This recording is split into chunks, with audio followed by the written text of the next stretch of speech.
కాసేపట్లో జీహెచ్ఎంసీ సర్వసభ్య సమావేశం ప్రారంభం కానుంది. దాదాపు 4.5 నెలల తర్వాత సమావేశం జరుగుతుంది. ఇదే అంశానికి సంబంధించి పూర్తి అప్డేట్స్ మా ప్రతినిధి గణేష్ లైవ్ ద్వారా అందిస్తారు. గణేష్, జీహెచ్ఎంసీ కౌన్సిల్ సమావేశానికి సంబంధించి పూర్తి అప్డేట్స్ ఏంటి?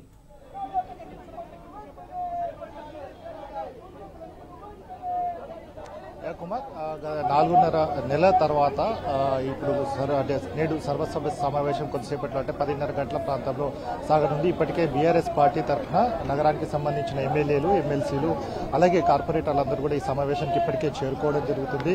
ముఖ్యంగా రాజకీయ పరంగా చూసుకున్నట్టయితే ఇప్పటి వరకు 7 నెలల ప్రాంతంలో కాంగ్రెస్ పార్టీ అధికారంలోకి వచ్చిన తర్వాత నగరంలో కుంటుపడిన అభివృద్ధి పైన, అలాగే రాష్ట్ర వ్యాప్తంగా కావచ్చు నగరంలో 6 గ్యారంటీల్లో 1 గ్యారంటీ కూడా ఇప్పటి వరకు అమలుకు నోచుకోపోవడం, అలాగే పార్టీలు మారిన కార్పొరేటర్లు ఎవరైతే ఉన్నారో వారందరూ కూడా నైతికంగా రిజైన్ చేయాలనేది 3 ఎజెండాలుగా పెట్టుకుని ఈ రోజు బీఆర్ఎస్ పార్టీ ముందుకెళ్లడం జరుగుతుంది. ఇందులో భాగంగానే అభివృద్ధి అనేది గత కొద్ది కాలం నుంచి చూసుకున్నట్టయితే 7 నెలల కాలంలో ఎక్కడైతే చౌరస్తాలో చెత్త అయితే ఏ విధంగా ఉంటుందో అభివృద్ధి కూడా అదే విధంగా కుంటుపడింది అనేది కూడా మనకు కనబడుతున్న పరిస్థితి కనబడుతుంది. మొత్తంగా చూసుకున్నట్టయితే మన విజువల్స్ లో చూసుకున్నట్టయితే కార్పొరేటర్లు కావచ్చు ఇప్పటికే నగరానికి సంబంధించిన ఎమ్మెల్యేలు కూడా చేరుకోవడం జరిగింది. గతంలో అభివృద్ధి అని అంటే కేర్ ఆఫ్ అడ్రస్ గా హైదరాబాద్ నగరం ఉండేది, కానీ ఇప్పుడు ఆ పరిస్థితి అక్కడి నుంచి వెళ్ళిందని చెప్పుకోవచ్చు. ఒకప్పుడు ఏదైతే మిగతా నగరాలకు కూడా హైదరాబాద్ నగరం పోటీగా ఉండేది అనేది చెప్పుకోవచ్చు. కానీ ఇప్పుడు చూసుకున్నట్టయితే 7 నెలల ప్రాంతంలో అటు కరెంటు కోతలు కావచ్చు, రైతు బంధు, రైతులు ఏదైనా కానీ 6 గ్యారెంటీలు 1 గ్యారెంటీ కూడా నగర ప్రజలకు వచ్చిన ప్రాసక్తి లేదు. మొత్తంగా చూసుకున్నట్టయితే ఇప్పుడు మరికొద్దిసేపట్లో 10:30 గంటల ప్రాంతంలో సభ సాగుతున్న నేపథ్యంలో కూడా ఎమ్మెల్యేలు ఇప్పటికే చేరుకోవడం జరిగింది. ప్రస్తుతం ఎమ్మెల్యేలు ఉండడం జరిగింది. గాంధీ గారు ఉన్నారు. సో చెప్పండి, మీ నియోజకవర్గాన్ని చూస్తే వరల్డ్ క్లాస్ సిటీగా హైదరాబాద్ లో చూపిస్తే చెల్లింగపల్లి చూపుతారు. 7 నెలల ప్రాంతంలో ఎట్లుంది సార్ అసలు హైదరాబాద్ లో? 7 నెలల ప్రాంతంలో అభివృద్ధి కుంటుపడిందా? ఏ విధంగా ఉంది? వాస్తవంగా చెప్పాలంటే బ్రహ్మాండంగా అభివృద్ధి చేసుకున్నాం. ప్రభుత్వాలు మారినాక కాన్స్టిట్యున్సీలో చిల్లు పైసా ఖర్చు పెట్టినటువంటి సందర్భం లేదు. అధికారుల కోఆర్డినేషన్ లేదు, కోఆర్డినేషన్ మీటింగ్లు లేవు, డిపార్ట్మెంట్ టు డిపార్ట్మెంట్ కోఆర్డినేషన్ లేదు. ఎవరికాళ్ళు వర్షాకాలం వస్తే రోడ్లు తవ్వకుండా జీవోలు ఇస్తున్నారు అని అంటే మాదే ఉంది, జీవో ఇచ్చారు. మరి పొంగి పొర్లుతున్న డ్రైనేజీల ఇష్యూస్ కానీ, దోమల బెడదలు కానీ, మరి వర్షాల మూలంగా డ్యామేజ్ అయినటువంటి రోడ్లు, లో లెవెల్లో ముంపు ప్రాంతాల మీద కూడా ఎటువంటి శ్రద్ధ కూడా పెట్టలేదు. మరి ప్రభుత్వం మారినాక మొట్టమొదటి కౌన్సిల్ సమావేశం జరుగుతూ ఉంది. అసెంబ్లీలో కూడా కొన్ని విషయాలు ముఖ్యమంత్రి గారి దృష్టికి, అసెంబ్లీ దృష్టికి తీసుకొచ్చాం. ఈ రోజు కూడా కొంతమంది మంత్రులను కూడా కలిసి దృష్టికి తీసుకొస్తా ఉన్నాం. మరి 7 నెలల పాటు అంటే సుమారుగా సంవత్సరం. ఇవాళ టెండర్లు పిలిచినా పనులు మొదలయ్యేది ఎప్పటికీ? జీహెచ్ఎంసీని హిస్టరీలో ఇంతవరకు ఇంత అశ్రద్ధ చేసినటువంటి వ్యవస్థ ఎప్పుడు కూడా చూడాలి. మరి ఇటువంటి పరిస్థితులు అన్నీ ఉన్నాయి. వాటి అన్నిటి మీద కూడా కౌన్సిల్లో కానీ, అసెంబ్లీలో కానీ, పర్సనల్ గా మంత్రుల ఛాంబర్లో కూడా వెళ్లి సమస్యలను వివరించి చర్య తీసుకోకపోతే ఏ మంత్రుల్ని కాన్స్టిట్యున్సీలో అడుగు పెట్టకుండా దేశంలో హైయెస్ట్ రెవెన్యూ ఉన్నటువంటి constituency Serilingampally constituency.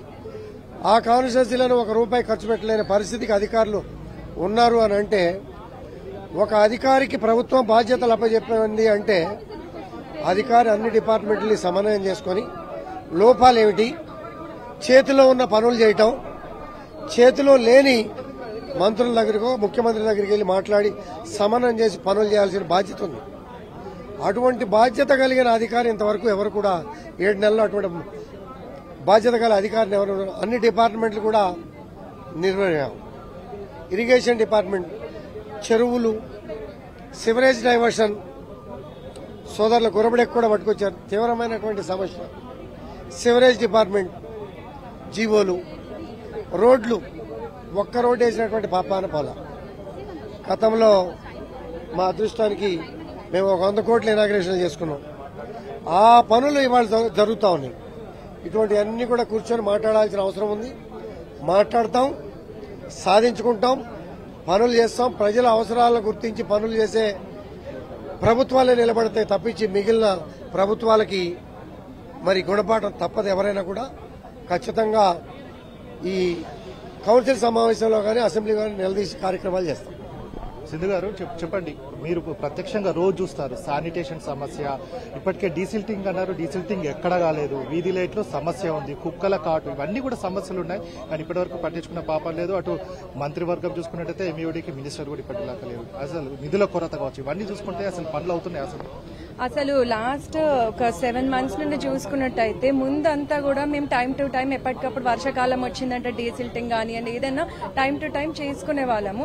Last 7 months నుండి చూస్తుంటే మాకు ఎక్కడ కూడా రెస్పాన్స్ లేదు.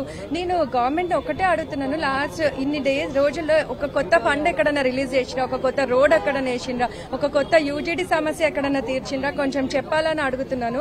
ఎందుకంటే మాకు ఫండ్స్ కొరతతోని ఎక్కడ కూడా పనులు కానియకుండా ఏడువాడ ఆగిపోయినాయి. మొన్నటికి మొన్న మేము పోయి జోనల్ కమిషనర్ ని అడిగి కూడా వాళ్ళని మా డివిజన్స్ కి రప్పించుకొని సమస్యలు అనేవి చూపెట్టుకోవడం జరిగింది. సో నేను వాళ్ళని ఒకటే కోరుతున్నాను, మేము ప్రజలు మమ్మల్ని ఎదుర్కొన్నారు, వాళ్ళ సమస్యలు పరిష్కరించాలని. సో ప్రజల కోసం మేము పని చేయాలి, వాళ్ళు ఏం చేస్తున్నారో మాకు కొంచెం చెప్పాలని కోరుకుంటున్నాను. ప్రతిదీ పెన్షన్స్ కానివ్వండి, కళ్యాణ లక్ష్మి చెక్కులు కానివ్వండి, తులం బంగారం అన్నారు, మహిళలకు 2500 అన్నారు, ఏవీ లేకుండా చేస్తున్నారు. కొంచెం అది చేయాలి. సో నగరానికి సంబంధించిన మంత్రులు అందరూ కూడా చేరుకోవడం జరిగింది. అలాగే మాజీ మంత్రి తలసాని శ్రీనివాస యాదవ్ గారు, అలాగే వివేక్ గారు, అందరూ కూడా చేరుకున్న పరిస్థితి కనబడుతుంది. మనం వారిని ప్రయత్నించాం. నగరానికి సంబంధించి అంతా కూడా ఈ రోజు సమస్యల పట్ల ఏకరువు పెట్టే విధంగా కావచ్చు, అభివృద్ధి కుంటుపడింది కాబట్టి వీటన్నిటిపైన కూడా మాట్లాడే అవకాశం కనబడుతుంది. మొత్తంగా నగరానికి సంబంధించిన మంత్రులందరూ కూడా ఇప్పటికే చేరుకోవడం జరిగింది కాబట్టి మాజీ మంత్రి తలసాని శ్రీనివాస యాదవ్ గారిని అడిగే ప్రయత్నం చేద్దాం. వాటు మాధవరం కృష్ణ కావచ్చు, వీళ్ళందరూ కూడా వివేక్ కూడా వచ్చిన సందర్భం కనబడుతుంది కాబట్టి వీళ్ళంతా కూడా నగరంలో పేరుకుపోయిన సమస్యల పట్ల కూడా వారందరూ కూడా ఉన్న నేపథ్యం కనబడుతుంది. సో చెప్పండి, ఎట్లా ఉంది సార్? 7 నెలల్లో చూసుకుంటే ప్రతిది కూడా శానిటేషన్ తో మొదలుకుంటే ప్రతిది కూడా కుంటుపడిందని చెప్పుకోవచ్చు. ఎక్కడ కూడా చౌరస్తాలు చూసుకున్నట్టయితే చెత్త దర్శనం ఇవ్వడం జరుగుతుంది, ఎక్కడ కూడా ఫ్లైఓవర్లు అన్నిటి కూడా ఆగిపోవడం జరిగింది. ఇవన్నీ సమస్యలు ఎట్లా అసలు తీరుతాయంటారా? మరి హైదరాబాద్ నగరంలో ఈ రోజున 180 చెర్లు ఉన్నాయి. ఆ 180 చెర్లలో కనీసం గుర్రం డెక్క తీయకుండా గతంలో ప్రభుత్వం టీఆర్ఎస్ ప్రభుత్వం ఉన్నప్పుడు ప్రతి చెరువుకు టెండర్లు వేసి ముందే 3 నెలల ముందు టెండర్లు వేసి గుర్రం డెక్క తీసేవాళ్ళం. ఈ గుర్రం డెక్క వలన హైదరాబాద్ నగరంలో ఉన్నటువంటి ప్రతి చెరువులో గుర్రం డెక్క మొలిసి కొన్ని వేలు లక్షల దోమలు ఇలా రావడం వలన డెంగ్యూ వస్తుంది, అదే మలేరియా జ్వరం వస్తుంది, దోమల ఎన్నో ఇబ్బందులు ఎదుర్కొంది. లక్షలాది సంబంధించినటువంటి ప్రజలు ఉన్నటువంటి హైదరాబాద్ నగరం, భారతదేశంలో ఒక పేరున్నటువంటి హైదరాబాద్ నగరాన్ని ఈ రోజున బస్టు పట్టించి పడేసారు. 8 నెలల లోపల నానా రభస చేసి పడేసేసారు. ఎక్కడ పట్టించుకున్న పాపాన వాళ్ళలేదు. అంటే ఇది మర్చిపోయి పొద్దులేసి నుంచి వీళ్ళు పోయి లీకులు ఇచ్చుడు, ఆ లీకులు ఇచ్చుడు, వీడు వస్తుడు వాడొచ్చు అని చెప్పడం తప్ప ఇంకా ఏం ఆలోచన లేరు. వీళ్ళు మేము ఒకటే డిమాండ్ చేస్తా ఉన్నాం, మాతో ఎన్నుకోబడేటువంటి మేమందరం కలిసి గెలిపించినటువంటి మేయర్, డిప్యూటీ మేయర్ గారు వాళ్ళకి మెజార్టీ లేదు. అది వాళ్ళిద్దరికి టీఆర్ఎస్ పార్టీకి మెజార్టీ ఉంది. వాళ్ళు ఇమీడియట్ గా వాళ్ళు రిజైన్ చేయాలి, మళ్ళీ ఎలక్షన్లో కూడా వెళ్ళిపోవాలి. మేము ఎవరు గెలుస్తారో అప్పుడు చేస్తాం. కాబట్టి ఉన్నటువంటి కేటీ రామారావు చేసినటువంటి డెవలప్మెంటే తప్ప ఒక్క 5 పైసల పని ఈ రోజు హైదరాబాద్ నగరంలో పని కాలేదంటే ఎంత సిగ్గుసేటు ఆలోచన చేసుకోవాలి. దీని కష్టం హైదరాబాద్ నగరాన్ని డెవలప్ చేయాలని చెప్పి మేము డిమాండ్ చేస్తాం. మొత్తంగా చూసుకుంటే మనం విజువల్స్ లో చూసుకోవచ్చు, 3 ఎజెండాలు ఏవైతే ఉండడం జరిగిందో అభివృద్ధి కుంటిపడిపోవడం, 6 గ్యారెంటీలు లేవని చెప్పడం, అలాగే పార్టీ మారిన కార్పొరేటర్లు ఎవరైతే ఉన్నారో వారందరూ డిజైన్ చేయాలనే ఎజెండాతో ముందుకెళ్ళడం జరుగుతుంది. మొత్తంగా ఇది ప్రస్తుతం అంటే మరికొద్దిసేపట్లో 10:30 గంటల ప్రాంతంలో సర్వసభ్య సమావేశానికి సంబంధించి 10:30 గంటల ప్రాంతంలో ప్రారంభం కావుతుంది. మొత్తంగా సమస్యల పైన కావచ్చు, ఏదైతే 3 ఎజెండా ఉందో బీఆర్ఎస్ పార్టీ దాని మీద కూడా పోరాడేందుకు సిద్ధంగా ఉంది.